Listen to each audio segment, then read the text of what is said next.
Irmãos queridos, nós vamos abrir a palavra de Deus na carta do apóstolo Paulo aos Filipenses, no capítulo 4.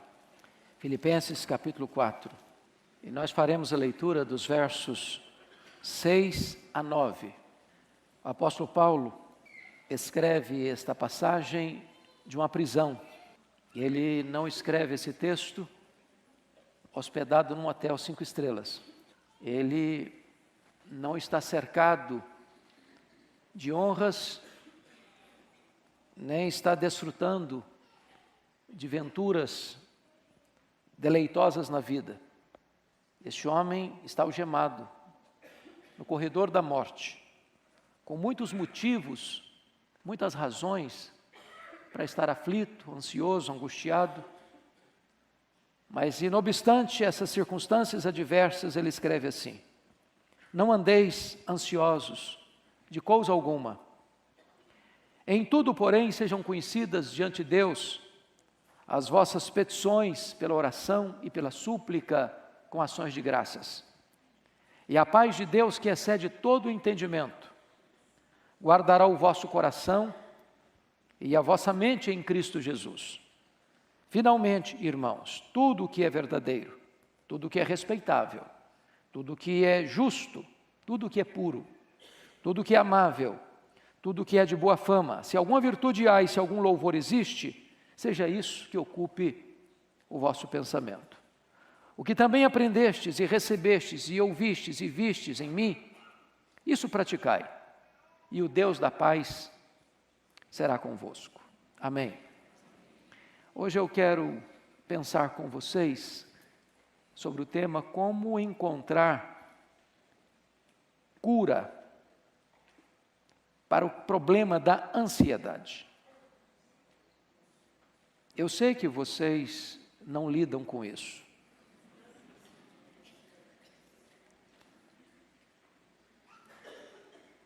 Parece que esse já é um problema superado na nossa vida, não?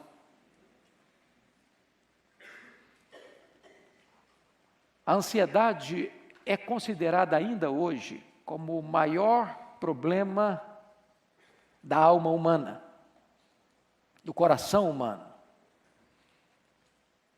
Alguns profissionais de saúde afirmam que hoje mais de 50% das pessoas que passam pelos hospitais têm como causa da sua doença os problemas chamados psicossomáticos.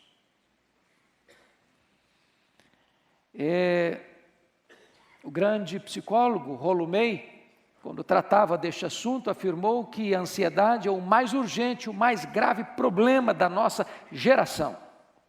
A ansiedade não respeita classe social, ricos e pobres. Não respeita a faixa etária, crianças, adolescentes, jovens, adultos e anciãos. Não respeita a fronteira religiosa. Pessoas crentes e descrentes enfrentam esta questão. A ansiedade atinge a todos. Se você notar, até crianças hoje vivem ansiosas. É impressionante isso. Como a criançada está estressada.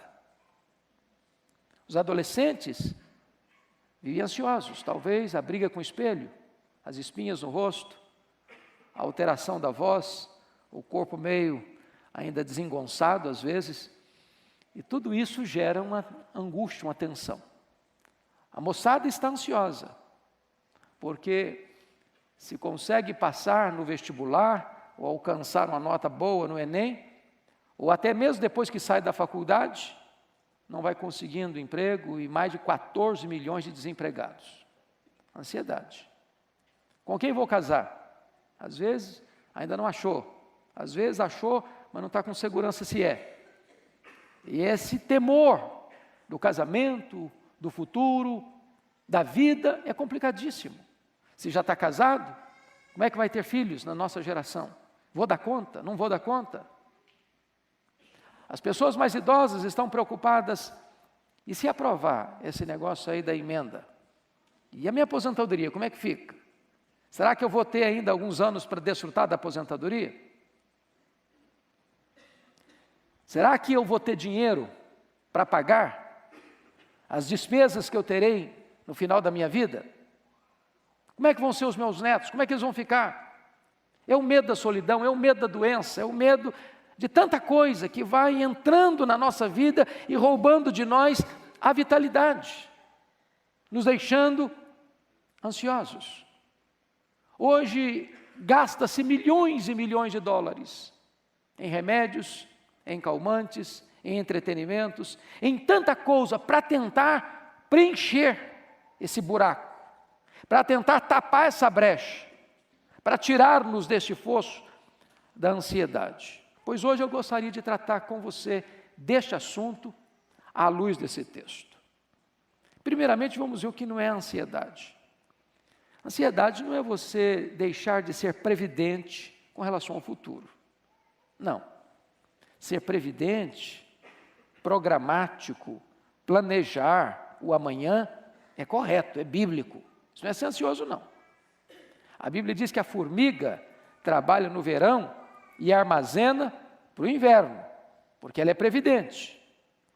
Então, se você gasta tudo que ganha, ou mais do que ganha, você não está sendo sábio.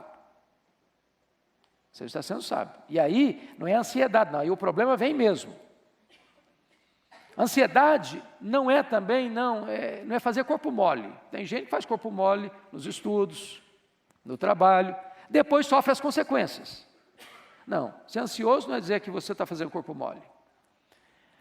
Ser ansioso não significa que você não vai ter problema na vida, porque não há vida sem problema. Então, como é que nós vamos tratar dessa questão? Hoje eu quero olhar 3 coisas aqui no texto. Primeiro, vamos diagnosticar o problema. Segundo, vamos ver o remédio para o problema. Terceiro, vamos ver a cura que nos é apresentada da parte de Deus para esse problema. Então vamos olhar o diagnóstico primeiro. A pergunta é: quais são as causas da ansiedade na nossa vida? A carta de Paulo aos Filipenses é uma espécie de manual para tratar deste assunto. E ao longo desta carta, Paulo vem falando das causas da ansiedade. E a primeira causa da ansiedade, irmãos, chega a nós quando nós deixamos de olhar para Deus, para olhar para a circunstância. Toda vez que numa determinada circunstância difícil, problemática, eu tiro os olhos de Deus e ponho os olhos na enormidade do problema, eu fico ansioso. Porque os problemas são maiores que nossas forças. Os problemas, muitas vezes, não são plenamente administrados por nós. Então, se eu tiro os olhos de Deus e coloco os olhos no problema, eu me fragilizo. Porque toda vez que eu agiganto o problema, eu estou diminuindo Deus. Toda vez que eu foco no problema e não em Deus, eu estou dizendo para mim mesmo, ainda que não com palavras, que Deus é menor do que o meu problema, e por isso que eu estou ansioso. Pensa comigo no apóstolo Paulo. Lá no capítulo 1, ele descreve isso. Ele chega em Roma como nunca queria ter chegado. Ele queria chegar como missionário, para ser enviado pela igreja para a Espanha, para ensinar a igreja, estar com a igreja, etc. Mas ele chega algemado. Ele chega não para o púlpito, ele chega para a cadeia. E de repente esse homem podia estar frustrado. Ele podia estar decepcionado. Ele planejou uma coisa, saiu outra. Ele programou uma coisa, aconteceu outra bem diferente. Mas quando ele para examinar o quadro completo e geral, ele diz assim no capítulo 1, versículo 12: meus irmãos, eu quero que vocês saibam que as coisas que me aconteceram têm antes contribuído para o progresso do Evangelho. Ou seja, façam a leitura dentro da perspectiva da providência soberana de Deus. Não há acaso, não há sorte, não há azar, não há determinismo.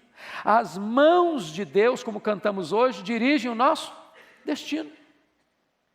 As rédeas da nossa vida estão nas mãos de Deus. Então tire os seus olhos das circunstâncias, não sei quais, como elas estão atingindo a sua vida. Tire os seus olhos de Deus, das circunstâncias, coloque os seus olhos em Deus.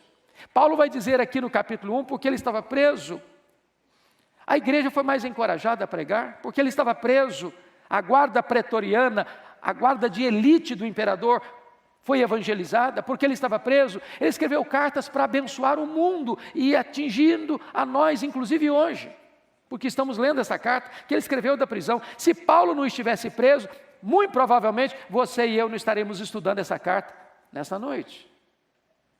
Olhe para a vida nessa perspectiva. Segundo lugar, sabe o que gera ansiedade no nosso coração? É quando nós temos relacionamentos estremecidos. Essa é a tese do capítulo 2. Se você notar no capítulo 2, de 1 a 4, Paulo está lidando com uma igreja que tem tensões internas, que tem gente que está em conflito dentro da igreja. E ele chega a afirmar isso, dizendo e ordenando à igreja para que eles pudessem viver de forma diferente, unidos. Olha aí comigo, ele fala de pensar a mesma coisa no versículo 2, ter o mesmo amor no versículo 2, serem unidos de alma, tendo o mesmo sentimento. E aí no verso 3 ele diz que tinha gente lá na igreja trabalhando por partidarismo, com grupinhos, com panelas, e ele chega a afirmar que tinha gente que só pensava em si mesmo, e não naquilo que era dos outros. Quando você tem relacionamentos dentro da igreja, ou dentro da sua família, ou lá no seu estudo, ou lá no seu trabalho, ou lá na sua vizinhança, ou lá na sua parentela, relações estremecidas, isso gera ansiedade no seu coração. Sabem por quê? Porque as pessoas nos fazem sofrer mais do que as circunstâncias. Nós choramos mais por causa de gente do que por causa de coisas. Quando os nossos relacionamentos não estão curados, não são saudáveis, nós vivemos em permanente estado de tensão, apreensão e ansiedade. Vivemos sobressaltados. Então você quer ficar livre da ansiedade? Construa pontes em vez de cavar abismos. Perdoe em vez de guardar mágoas. Busque a reconciliação em vez de buscar o isolamento cheio de mágoa e rancor. É isso que Paulo nos ensina. Talvez você argumente o seguinte: bom, mas é porque o senhor não conhece a situação que eu vivo.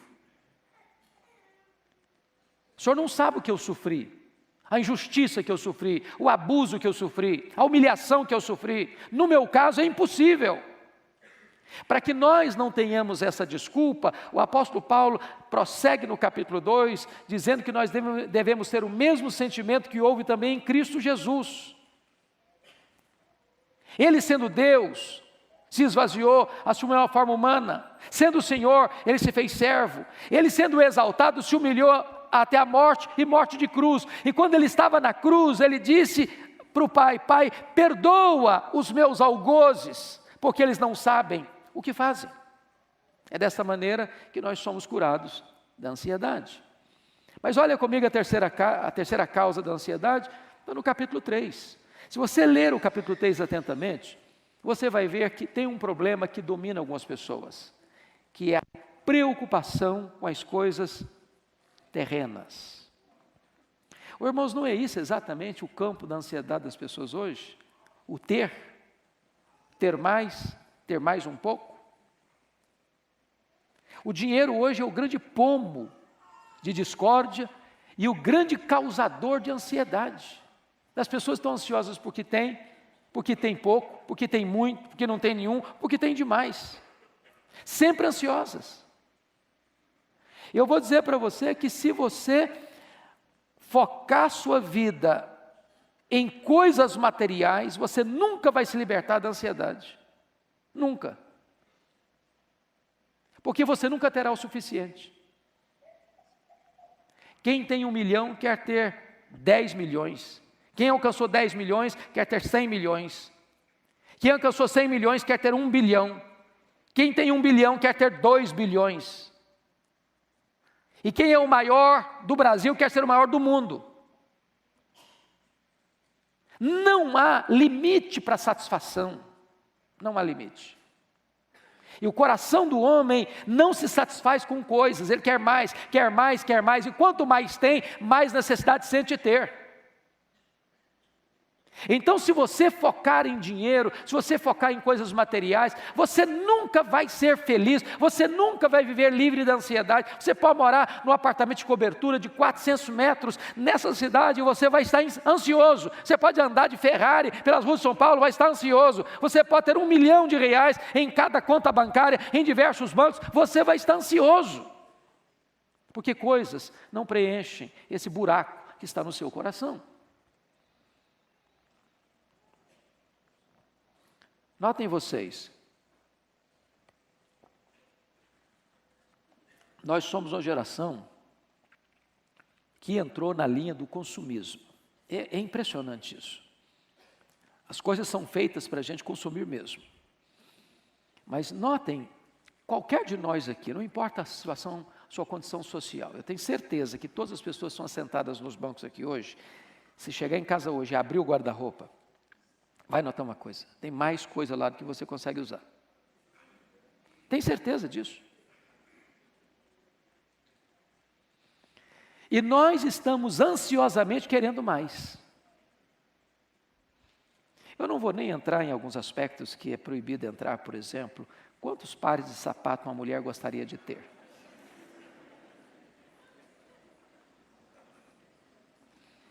Porque a cabeça do homem não consegue entender bem essas coisas. Mas eu me lembro de um amigo meu, cuja esposa e as 2 filhas, numa festa especial do ano, disse assim: nós precisamos comprar agora sapatos novos. Ele disse: ok, nenhum problema. Só que nós vamos dar uma olhadinha no que nós já temos. Quando abriu o armário e contou, tinha 151 pares de sapatos. Mas precisa ter mais, porque não há limite nisso. Não há limite nisso. Nós vivemos nessa sociedade consumista. E nesse quesito nós nunca vamos ter o suficiente para satisfazer o nosso coração. Agora, notem comigo que quando você trata de ansiedade, você tem 2 aspectos. Nós temos o passado e nós temos o futuro. No passado eu diria que tem muito mais a ver até com remorso do que com ansiedade. Mas eu lido com gente, como vocês lidam com gente, eu sei de uma coisa, tem muita gente hoje que vive infeliz, porque nunca se libertou das amarras do seu passado. Feridas que nunca foram fechadas. Pessoas que foram abusadas na infância, até por parentes, até por pai, por irmão, por tio, por primo, e que nunca se libertou dessas amarras. Gente cuja ferida está aberta e sangrando, e essa ferida nunca foi fechada. A idade chega, o casamento chega, os filhos chegam, e essa ferida continua aberta. Pensa comigo em Paulo. Ele foi, antes de se converter, um monstro. Ele mandou matar muita gente em Jerusalém, ele diz isso, lá em Atos 22. Muitos santos em Jerusalém, ele deu o seu voto para matá-los. Agora pense comigo se Paulo não ficasse livre, liberto dessas reminiscências, dessas memórias. Ele viveria atormentado, acusado pela consciência todo dia, no chicote, debaixo do chicote da culpa. Então deixa eu dizer uma coisa para você, você quer ficar livre da ansiedade? Sepulte o passado no passado. Enterre o passado sem que ele seja enterrado vivo, porque se você enterrá-lo vivo, ele vai se levantar como um fantasma e vai perturbar você.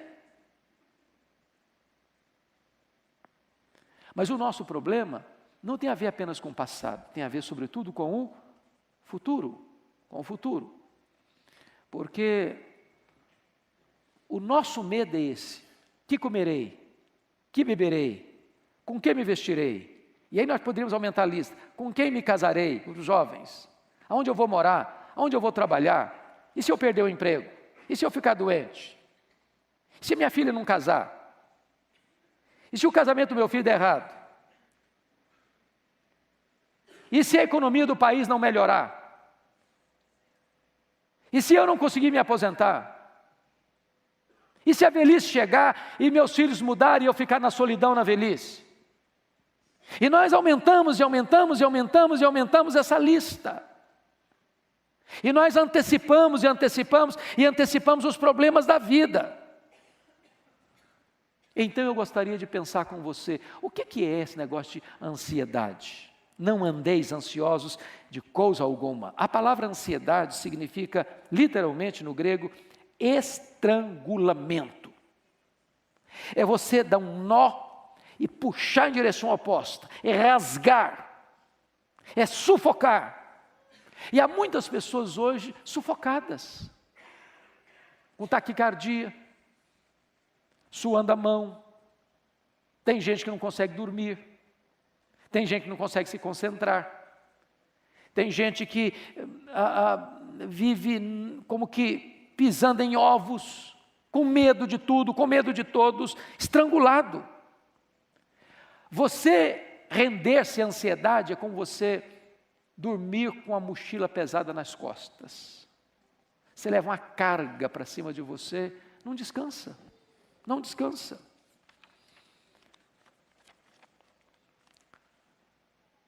Segundo, pensa comigo nisso. Ansiedade, à luz das Escrituras, ela é incompatível com a fé cristã. Incompatível.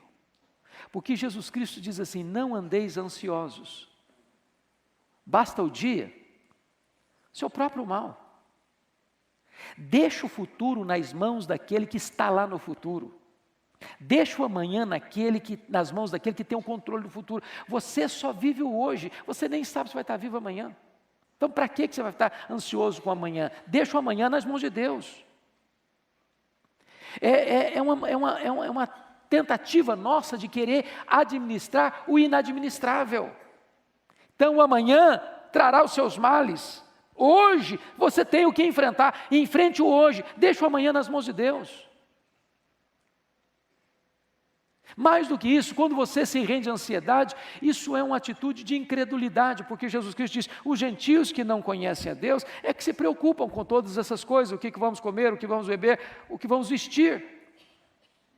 Ou seja, quando eu fico ansioso com respeito às coisas básicas da minha vida, eu estou com isso dizendo o seguinte, eu não creio que Deus seja suficientemente bom e suficientemente poderoso para cuidar da minha vida. É incredulidade. Se você parar para perceber, quando você fica ansioso, você está jogando contra o seu patrimônio. Porque é inútil.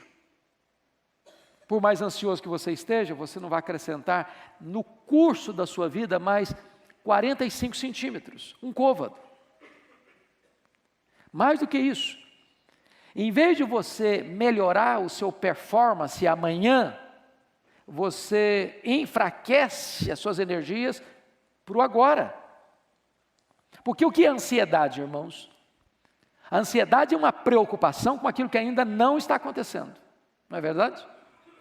Se está acontecendo, não estou ansioso, estou lidando com o problema.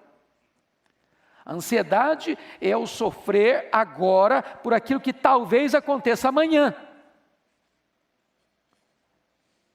E às vezes as coisas são muito engraçadas. Às vezes nós antecipamos problemas como se eles já existissem e sofremos por eles como se estivesse acontecendo.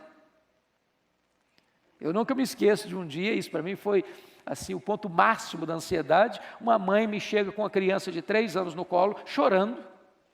E quando eu vou conversar com ela, falou, mãe, o que está acontecendo? Qual o problema? Eu falei, eu estou com medo da minha filha não casar.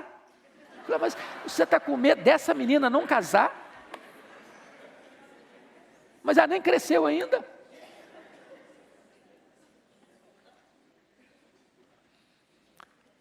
A ansiedade é quando você sofre antecipadamente. Eu tenho um colega de turma, que era o caçula da nossa turma. Era talvez até o mais extrovertido, mais alegre do grupo. Brincalhão, sorridente. Aí um dia eu estou lá no seminário de Campinas, de madrugada fui tomar água, o bebedor ficava num corredor longo, e quando eu estou atravessando o corredor, eu vejo a porta do quarto desse colega aberta. Quando eu olho, ele estava chorando, mas chorando mesmo, soluçando, convulsivamente. E eu pensei que era uma tragédia que tinha acontecido, porque ninguém chora de madrugada à toa. Quando eu entrei, disse: o que está acontecendo? Morreu alguém da sua família? Alguém está doente nas últimas no hospital? O que houve? E ele começando a chorar, disse: eu estou com medo da minha mãe morrer. Falei: em qual hospital que ela está? Falei: não, ela não está doente não, eu só estou com medo dela morrer um dia. Falei: rapaz, irmão, sabe quantos anos tem isso? 35 anos, a mulher está viva até hoje. Até hoje.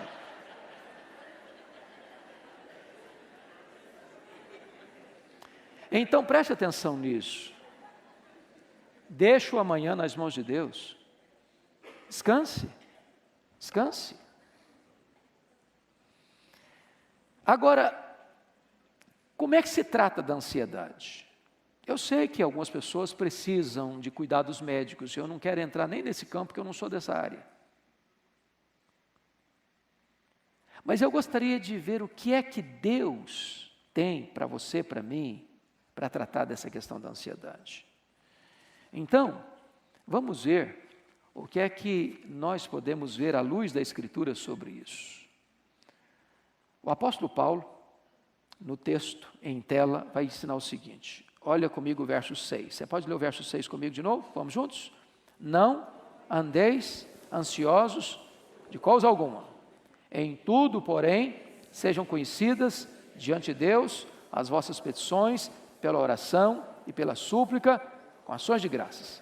Então notem vocês que há uma ordem aqui: não andeis ansiosos. De quantas coisas? O que é coisa alguma? Coisa alguma, né? Abrange tudo. E aí ele mostra também o outro aspecto: em tudo, não em alguma coisa, em tudo, porém, sejam conhecidos diante de Deus as vossas petições, pela oração, pela súplica, com ações de graças. Então ele vai nos dar aqui 3 remédios divinos para curar a ansiedade. Primeiro remédio divino para curar a ansiedade é aprender a orar corretamente. É o versículo 6. E ele vai usar aí algumas palavras: petições, oração, súplica e ações de graças. Todos nós sabemos que petição e súplica são palavras sinônimas. Mas a palavra oração aí é a mesma palavra para adoração. E depois ele usa ações de graça. Então ele está falando de 3 coisas. Você adora a Deus, você pede e suplica a Deus, e você dá graças a Deus. Bom, eu preciso entender o que é adoração. Porque quando você vai para a Bíblia e trata de adoração, você adora a Deus por quem Deus é. Você pede a Deus porque Ele é seu Pai. E você dá graças a Deus por aquilo que Deus faz. Então, notem como é que Paulo lida com a ansiedade. E a primeira coisa que ele diz para você lidar com a ansiedade: você precisa resgatar na sua mente quão grande é o seu Deus. Porque para você adorar a Deus por quem Ele é, a primeira coisa que eu preciso saber é quem Ele é.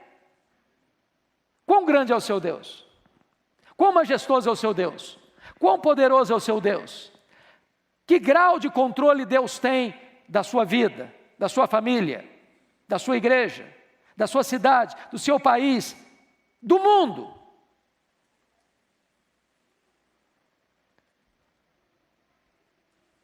Eu gosto de examinar o que o profeta Isaías trata desse assunto, porque para mim é o capítulo que mais retrata de forma até poética a grandeza de Deus. Ele diz: o meu Deus é aquele que mede as águas na concha da sua mão, é aquele que pesa o pó das montanhas em balança de precisão, é aquele que mede os céus a palmos, é aquele que espalha as estrelas no firmamento, e por ser grande em força e forte em poder, quando as chama, nenhuma delas vem a faltar.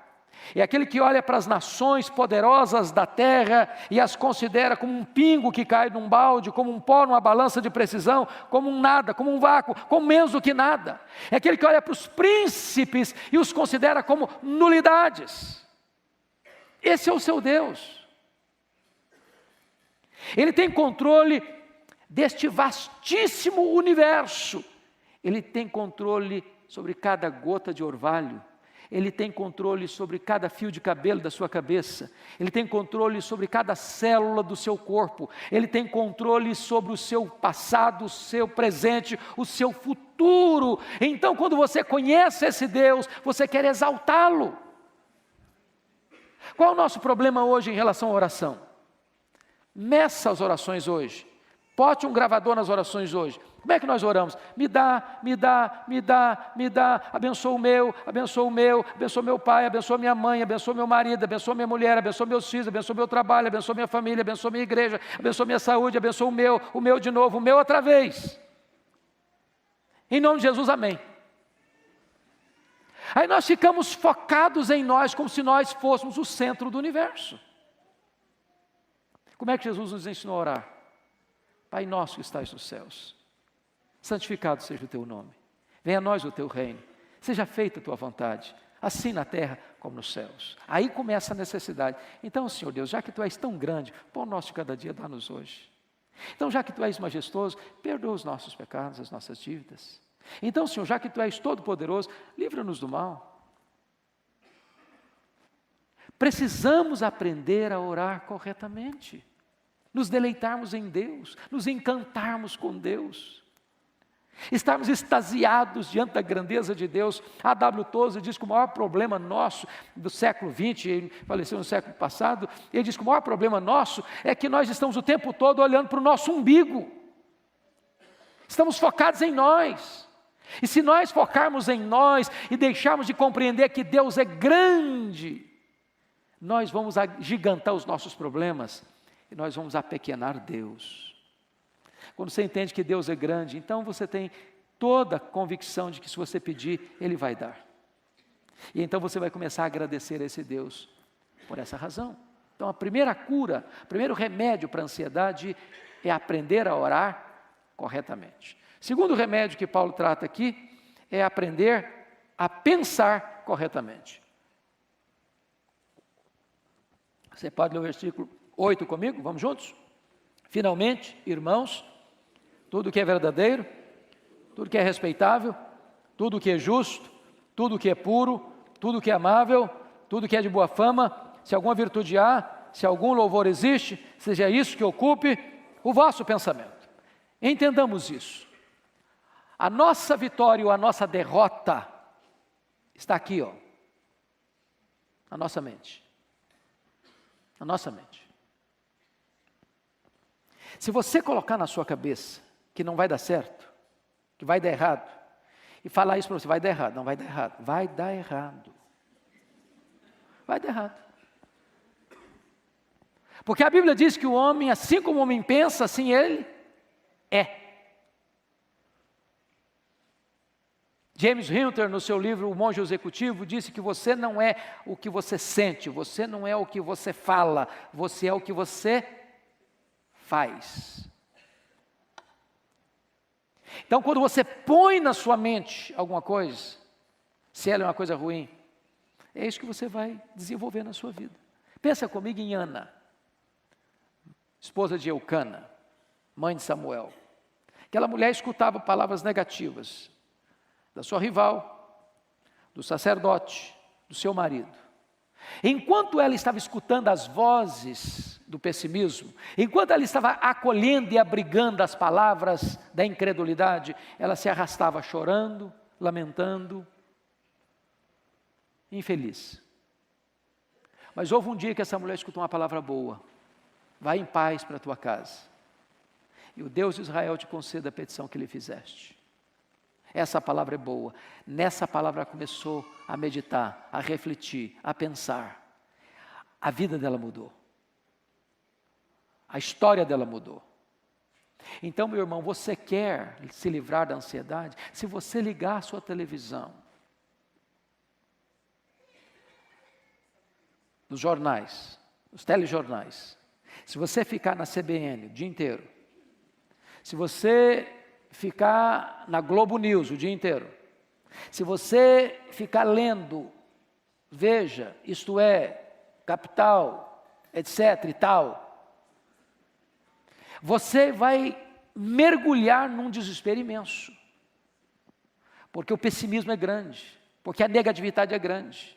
Então, você quer vencer isso? Alimente a sua cabeça com promessas de Deus, com a palavra de Deus. Entenda que Deus está no controle. Entenda que o seu futuro não está em Brasília, o seu futuro está no trono de Deus. Ele governa a sua história, Ele dirige a sua vida. Qual o remédio para curar a ansiedade? Terceiro remédio, está aí no versículo 9. Você pode ler o 9 comigo? Vamos juntos? O que também aprendestes, recebestes e ouvistes e vistes em mim, isso praticai, e o Deus da paz será convosco. Então, o primeiro remédio é aprender a orar corretamente. O segundo remédio é aprender a pensar corretamente. O terceiro remédio é aprender a viver, a agir corretamente. Eu quero fazer uma declaração aqui. Tenho certeza disso. Dentro desse auditório, não há nenhuma pessoa com quase total probabilidade de acertar, que conhece a verdade suficiente para viver uma vida boa, feliz, na presença de Deus. Se nós não estamos vivendo, não é porque ignoramos, é porque não praticamos. O nosso problema, penso eu, nós aqui desse templo, que estamos aqui nessa casa de Deus, não é falta de conhecimento, é falta de prática do que sabemos. Porque uma coisa é você saber, outra coisa é você praticar. Uma coisa é você ter informação, outra coisa é que esta informação se processe em informação e mude a sua história. Porque se você sabe, você é bem-aventurado por saber, mas se você não pratica o que você sabe, mais culpado você é. Então o que você conhece é preciso colocar em prática, do contrário a ansiedade vai grudar seus tentáculos em você.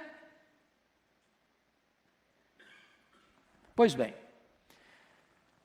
já que nós falamos do diagnóstico e do remédio, vamos pensar na cura? Olha qual é o resultado do uso correto desse remédio divino. Versículo 7, você pode ler comigo 7? E a paz de Deus, que excede todo o entendimento, guardará o vosso coração e a vossa mente em Cristo Jesus. Ô irmãos queridos, aqui ele está falando da paz de Deus. O que é a paz de Deus?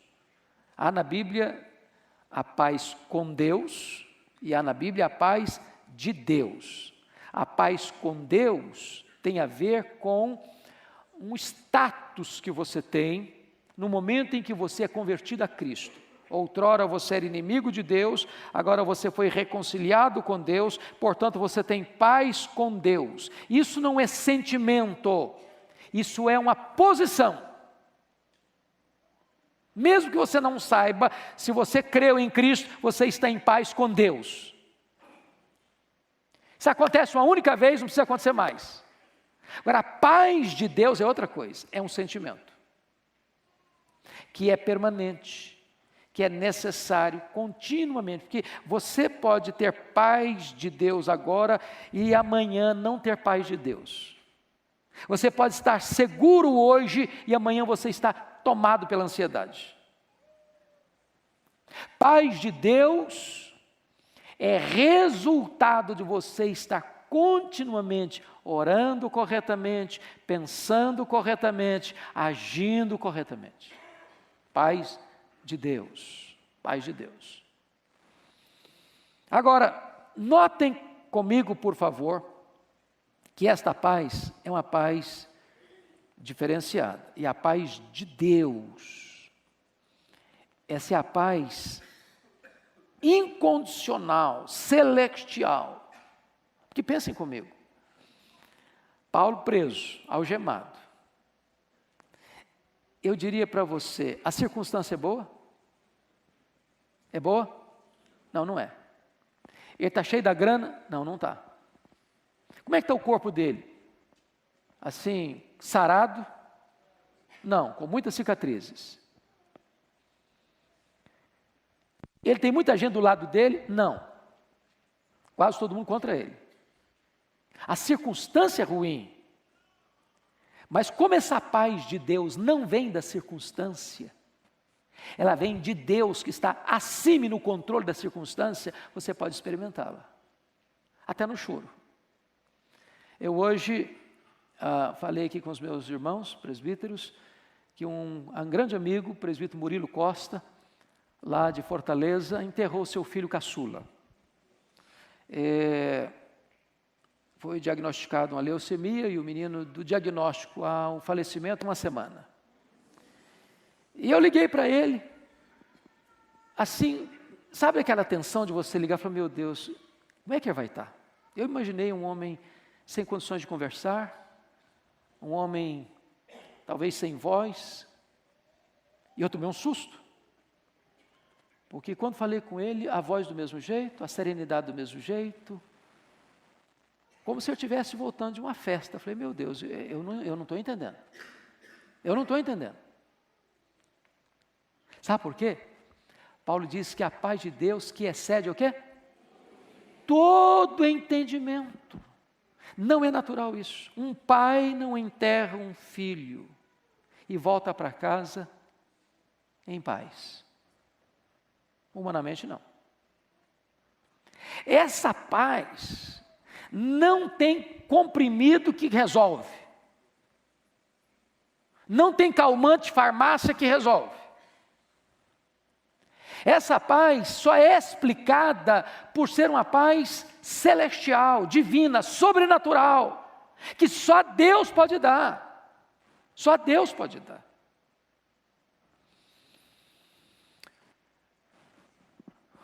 Um dos hinos que eu mais gosto de cantar na vida é o hino 108, do Inário Novo Cântico. Sou feliz com Jesus. Vocês conhecem a história desse hino. O Dr.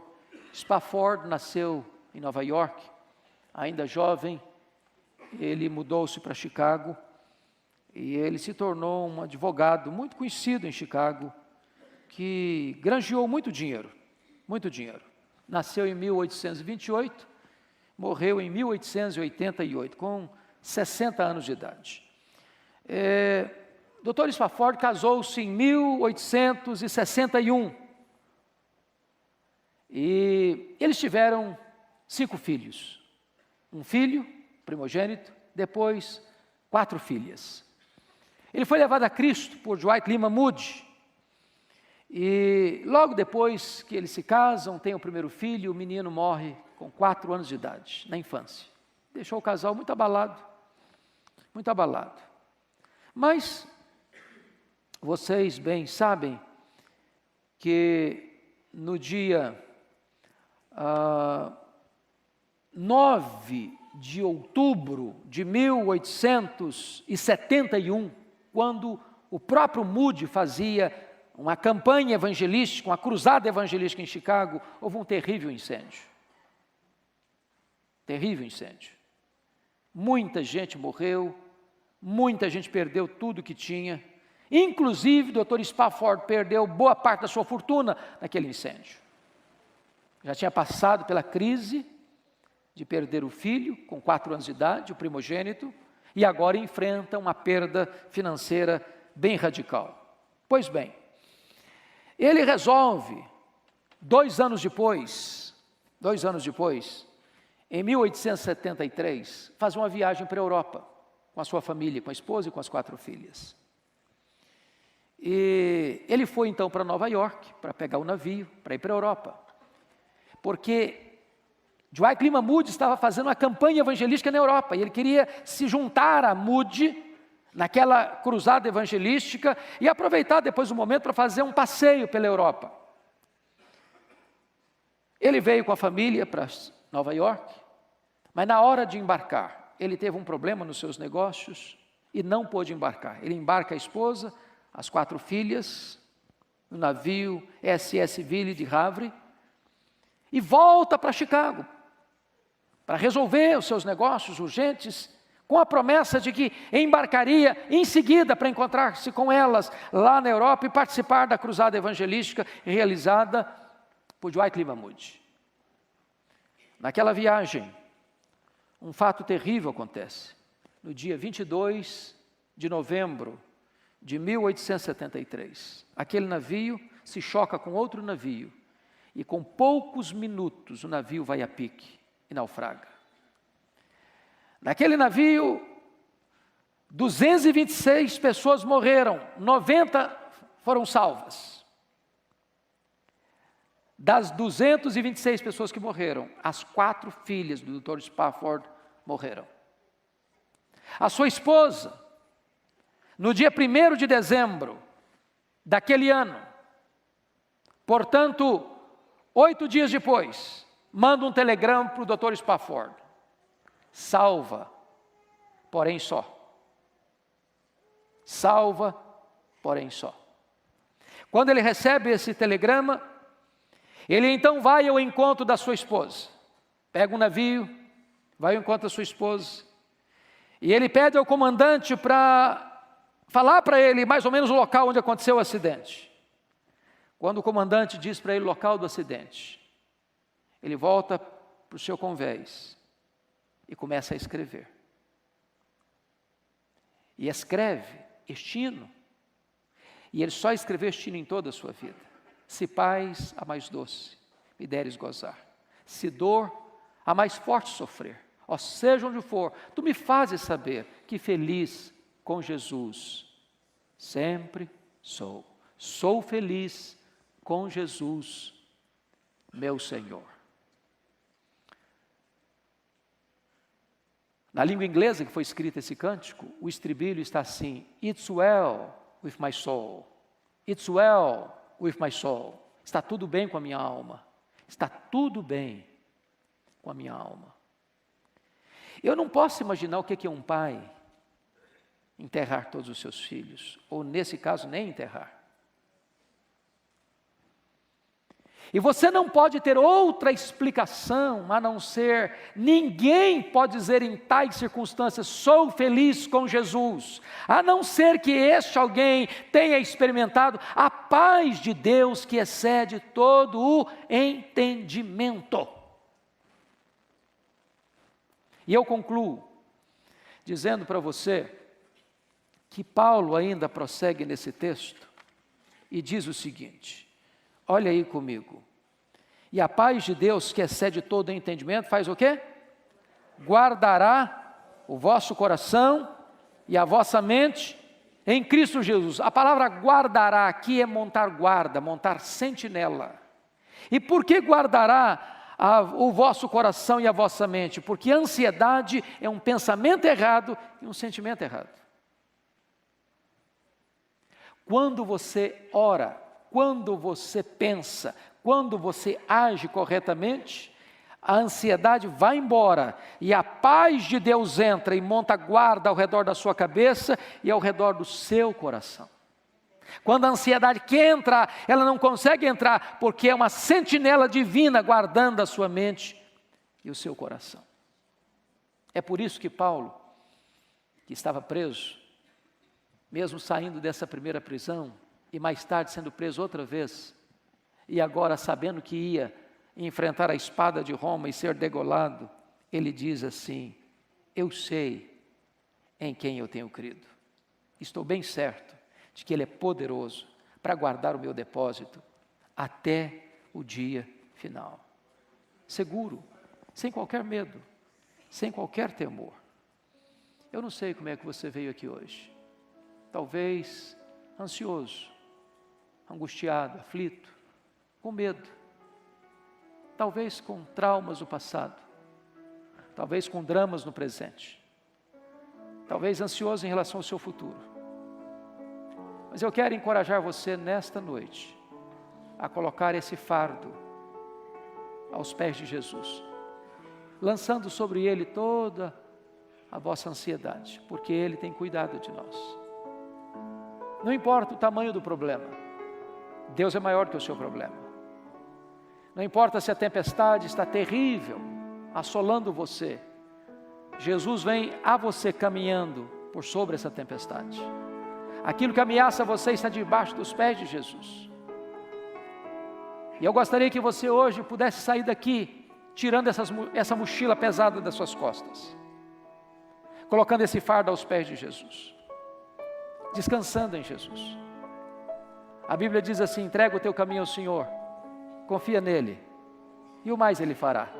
Descansa no Senhor e espera nele. Eu quero orar por você nessa noite. Se você quer colocar essa angústia, esse pesar, essa dor, essa ansiedade aos pés do Senhor, sair daqui livre, sair daqui curado, sair daqui restaurado, sair daqui experimentando a paz de Deus, que excede todo entendimento. Eu queria que você ficasse em pé onde você está. Eu quero orar em seu favor neste momento.